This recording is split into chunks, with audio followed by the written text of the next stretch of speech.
নমস্কার, ভক্তি আলো ইউটিউব চ্যানেলে শ্রীমদ্ভাগবত মহাপুরাণের ধারাবাহিক পর্বে আপনাদের স্বাগত জানাই। আজকের পর্ব ভরতমুনি কর্তৃক রহুগণের প্রশ্নের সমাধান। চ্যানেলে যারা নতুন তাদের অনুরোধ জানাবো চ্যানেলটি সাবস্ক্রাইব করে শ্রীমদ্ভাগবত মহাপুরাণের ধারাবাহিক পর্বগুলি শ্রবণ করুন। আজকের পর্ব ভরতমুনি কর্তৃক রহুগণের প্রশ্নের সমাধান। রাজা রহুগণ বললেন, প্রভু, আমি আপনাকে নমস্কার করছি। আপনি জগৎকে উদ্ধার করার জন্যই এই দেহ ধারণ করেছেন।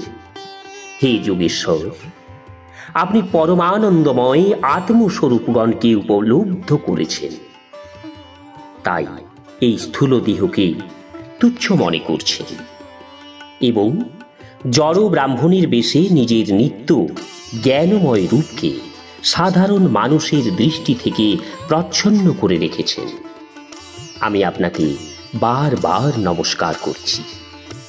হে ব্রহ্মণ, জ্বর রোগে আক্রান্ত পীড়িত ব্যক্তির জন্য সুস্বাদু ঔষধ আর রৌদ্রতপ্ত ব্যক্তির জন্য শীতল জল যেমন অমৃতের ন্যায় বোধ হয়, ঠিক সেই রকমই আমার মতো বিবেক বুদ্ধিহীন দেহাভিমান রূপ সর্পদষ্ট ব্যক্তির কাছে আপনার অমৃতময়ী বাণী ঔষধের কাজেই করছে। হে দেব, আমার সংশয়ের নিবৃত্তি পরে কথা হবে। তার আগে আপনি আমাকে যেসব অধ্যাত্ম যোগ সম্বন্ধে উপদেশ দিয়েছেন সেগুলি সরল করে বুঝিয়ে দিন। সেগুলি জানার জন্য আমি বড়ই উৎসাহিত হয়েছি। হে যোগেশ্বর, আপনি বলেছেন ভার বহনাদি ক্রিয়া এবং তার ফল শ্রমাদি এই দুয়েই প্রত্যক্ষ করা যায়, কিন্তু ওই সকল শুধুমাত্র ব্যবহারিক। বাস্তবে এর সত্যতা নেই, তত্ত্ববিচারের দৃষ্টিতে তার কোনো মূল্য নেই। এসব কথা ভেবে আমার ভ্রান্তি হচ্ছে। আপনার এই কথার অর্থ আমি কিছুই বুঝতে পারছি না। জড়ভরত বললেন, রাজন, এই দেহ মৃত্তিকার বিকার মাত্র। প্রস্তুত থেকে এর পার্থক্য কোথায়? যখন কোনো কারণে এ পৃথিবীর উপরিভাগে বিচরণ করে তখন এর ভারবাহী প্রভৃতির নাম হয়। এর দুইটি চরণ, তার উপর ক্রমে পর পর গোড়ালি, জঙ্ঘা, জানু, উরু, কোমর, বক্ষস্থল, গলা আর কাঁধ ইত্যাদি অঙ্গ আছে। কাঁধের উপর কাঠের পালকি রাখা আছে, আর তার মধ্যে সৌবীর রাজ নামে এক পার্থিব বিকার বিরাজমান, যার প্রতি আত্মবুদ্ধি সম্পন্ন হয়ে আপনি আমি সিন্ধু দেশের রাজা বলে মনে করছেন এবং গর্বে অন্ধ হয়ে আছেন। এতে আপনার কোনো মহত্বের পরিচয় নেই। আসলে তো আপনি একজন ক্রূর এবং ধৃষ্ট ব্যক্তি। আপনি এসব দরিদ্র পালকি বাহকদের, বেহারাদের বলপূর্বক পালকি বহনের কাজে লাগিয়ে রেখেছেন, আর মহাপুরুষদের সভায় বসে বড়াই করে বলছেন আমি লোকেদের রক্ষক। আপনার এসব কথা শোভা পায় না। আমরা সর্বদা দেখতে পাই যে এই পৃথিবীতে চরাচর পদার্থেরও পৃথিবী থেকেই উৎপত্তি হয়েছে আর পৃথিবীতেই লয় হয়। তাদের ক্রিয়াভেদে যে পৃথক পৃথক নাম রয়েছে, বলুন তো, জাগতিক ব্যবহার ছাড়া এর আর কি কোনো মূল্য আছে? সেইরূপ পৃথ্বী শব্দের ব্যবহারও মিথ্যা। বাস্তবিক পৃথিবী বলে কিছুই নেই, কারণ তাও নিজের কারণীভূত সূক্ষ্ম পরমাণুতে লয় প্রাপ্ত হয়। আর যাদের সমষ্টিতে পৃথিবী হয়েছে সেই পরমাণুও অবিদ্যা হেতু কল্পিত বস্তু। বাস্তবে তারও কোনো সত্তা নেই।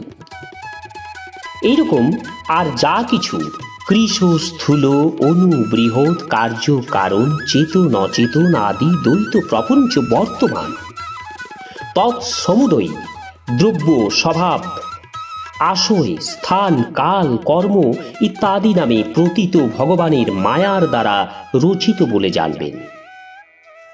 বিশুদ্ধ পরমার্থ রূপ দ্বিতীয় বাহ্যাভ্যন্তর ভেদ রহিত পরিপূর্ণ জ্ঞানেই হল সত্য বস্তু।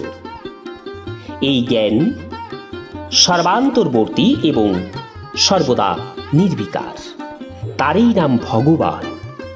আর পণ্ডিতরা তাকেই বাসুদেব বলেন। এই রঘুগণ, মহাপুরুষদের চরণ ধূলি দ্বারা নিজেকে অভিষিক্ত না করে কেবল তপস্যা, যজ্ঞাদি, বৈদিক কর্ম, অন্নাদি বিতরণ, অতিথি সেবা, পরোপকার ইত্যাদি গৃহস্থোচিত ধর্মানুষ্ঠান, বেদ অধ্যয়ন অথবা জল, অগ্নি বা সূর্যের উপাসনা ইত্যাদি দ্বারাও পরম আত্মজ্ঞান লাভ করা যায় না। এর কারণ হল মহাপুরুষগণের মণ্ডলীতে সবসময় শ্রীহরি পবিত্র কীর্তি এবং গুণকীর্তন হয়ে থাকে। তার ফলে বিষয়াদির চর্চা সেখানে স্থান পায় না। আর যখন ভগবত কথা নিত্য শ্রবণ করা হয়, তখন মুমুক্ষু ব্যক্তির শুদ্ধ ভক্তি ভগবান বাসুদেবে নিবদ্ধ হয়। পূর্বজন্মে আমি ভরত নামে রাজা ছিলাম। ঐহিক এবং পারলৌকিক দুই প্রকার বিষয়েই নির্বিকার হয়ে ভগবানের আরাধনায় রত ছিলাম। কিন্তু একটি মৃগের প্রতি আকৃষ্ট হওয়ার জন্য আমাকে যোগভ্রষ্ট হয়ে মৃগজনিতে জন্ম নিতে হয়েছিল। হে বীর, ভগবান শ্রীকৃষ্ণের অর্চনার প্রভাবে মৃগজনিতে জন্ম হওয়া সত্ত্বেও আমার পূর্বজন্মের স্মৃতি লুপ্ত হয়নি। আর সেই জন্য আমি লোকালয় থেকে ভীত হয়ে নিরাসক্ত রূপে গুপ্তভাবে বিচরণ করছি। এর সারমর্ম এই যে সংসার বিরাগী মহাপুরুষের সঙ্গ হেতু প্রাপ্ত জ্ঞানরূপ অসি দ্বারা এই পৃথিবীর মোহপাশ ছিন্ন করতে হবে। আর তখনই ভক্ত শ্রীহরির লীলা কীর্তন কথন এবং শ্রবণ দ্বারা ভগবত স্মৃতি লাভ করে সংসার মার্গের পারে গমনপূর্বক শ্রীহরিকে লাভ করতে সমর্থ হবে।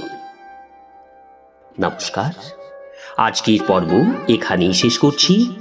আগামী পর্ব ভরত কর্তৃক সংসার অরণ্যের বর্ণন এবং রঘুগণের সংশয় নাশ। চ্যানেলে যারা নতুন তাদের অনুরোধ করব চ্যানেলটি সাবস্ক্রাইব করে শ্রীমদ্ ভাগবত মহাপুরাণের ধারাবাহিক পর্বগুলি শ্রবণ করুন। রাধে রাধে, হরে কৃষ্ণ।